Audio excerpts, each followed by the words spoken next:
السلام علیکم پیارے ناظرین، آج میں آپ کو ایک ایسی حقیقت سنانے جا رہی ہوں جسے جاننا، ماننا اور اپنانا ہر انسان کے لیے ضروری ہے۔ زندگی کبھی سجی سجائی نہیں ملتی۔ بہت کم لوگ ہوتے ہیں جنہیں زندگی ایک حسین تحفے کی طرح ملتی ہے۔ اکثر تو ہمیں خود اسے خوبصورت بنانا پڑتا ہے۔ کبھی پھول چننے پڑتے ہیں، کبھی کانٹوں سے ہاتھ زخمی ہوتے ہیں، اور اکثر ان زخموں کا مرہم بھی کہیں نہیں ہوتا۔ مگر یہی اصل زندگی ہے۔ جو پھول بغیر محنت کے مل جائیں، ان کی خوشبو بہت جلد ختم ہو جاتی ہے، مگر جو زخم سہ کر صبر سے، دعا سے اور اللہ کے بھروسے پر زندگی سنوارے، اس کی خوبصورتی دیر پا ہوتی ہے۔ ایک زمانہ تھا جب ایک چھوٹا سا گاؤں تھا جہاں ایک غریب آدمی رہتا تھا جس کا نام احمد تھا۔ احمد کی زندگی کا سہارا صرف اس کی ایک بکری تھی۔ وہ ہر صبح اٹھتا اور بکری چرانے کے لیے گاؤں سے باہر چلا جاتا تھا۔ بکری ہی اس کی کمائی کا ذریعہ تھی۔ وہ اس کے دودھ سے گزارا کرتا اور کبھی کبھی اس کی اون سے کپڑے بناتا تھا۔ ایک دن ہمیشہ کی طرح احمد اپنی بکری کو لے کر جنگل میں گیا۔ دھوپ بہت تیز تھی اور وہ تھک ہار کر ایک جگہ جھاڑی کے نیچے آرام کر رہا تھا۔ اچانک اس نے ایک دہاڑ سنی۔ اس نے دیکھا کہ ایک بڑا شیر بکری کی طرف بڑھ رہا ہے۔ احمد نے شیر کو بھگانے کی بہت کوشش کی، لیکن شیر بہت بھوکا تھا۔ اس نے پلک جھپکتے ہی بکری پر حملہ کیا اور اسے مار ڈالا۔ احمد بہت دکھی ہوا، اس کے آنسو بہنے لگے۔ اس نے سوچا، اب میں کیا کروں گا؟ میری زندگی کا سہارا چلا گیا۔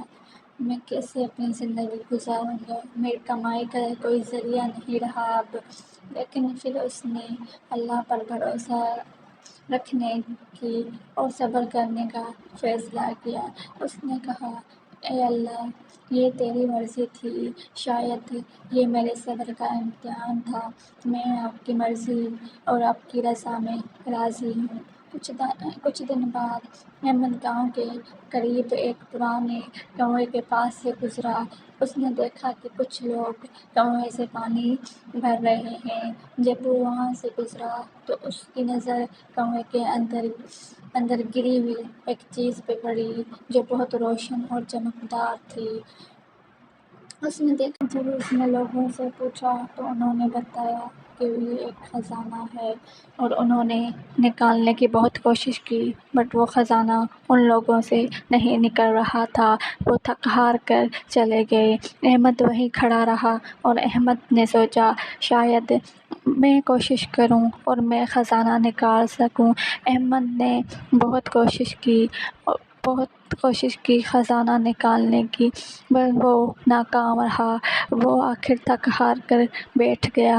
کچھ دیر بیٹھنے کے بعد اس نے اللہ سے دعا کی کہ یا اللہ، اگر میرے حق میں بہتر ہے تو یہ چیز مجھے عطا کر۔ اور اس نے پھر سے کوشش کی اور وہ خزانہ اسے مل گیا۔ احمد نے کنویں میں اتر کے خزانہ نکالا۔ وہ خوش تھا، لیکن اس نے یاد رکھا کہ یہ سب اللہ کی طرف سے ہوا ہے۔ اس خزانے سے احمد نے ایک بڑا گھر بنایا، اپنے لیے اچھے کپڑے خریدے اور گاؤں والوں کے جو غریب تھے ان کی مدد کی۔ احمد بے شک امیر تو ہو گیا، لیکن اس نے کبھی اپنے غریبی والے دن نہیں بھولے جو اس نے گزارے تھے۔ پیارے ناظرین، کبھی کبھی ہم سوچتے ہیں کہ سب کچھ ختم ہو چکا ہے، ہماری ہر امید، ہماری خواہشیں کبھی کبھی پوری نہیں ہوتی اور ہم ناشکری اور بے صبر ہو جاتے ہیں۔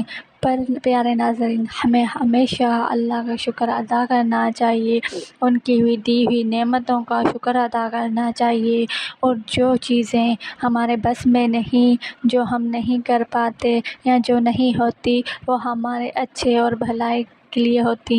ہمیں ان پہ شکر کرنا چاہیے، صبر کرنا چاہیے، ہمیشہ اپنے رب کو یاد رکھنا چاہیے۔ امید ہے آج کی ویڈیو آپ کو بہت اچھی لگی ہوگی۔ اگر تو آپ کو میری یہ ویڈیو اچھی لگی تو میرے چینل کو سبسکرائب کریں اور پریس دی بیل آئیکن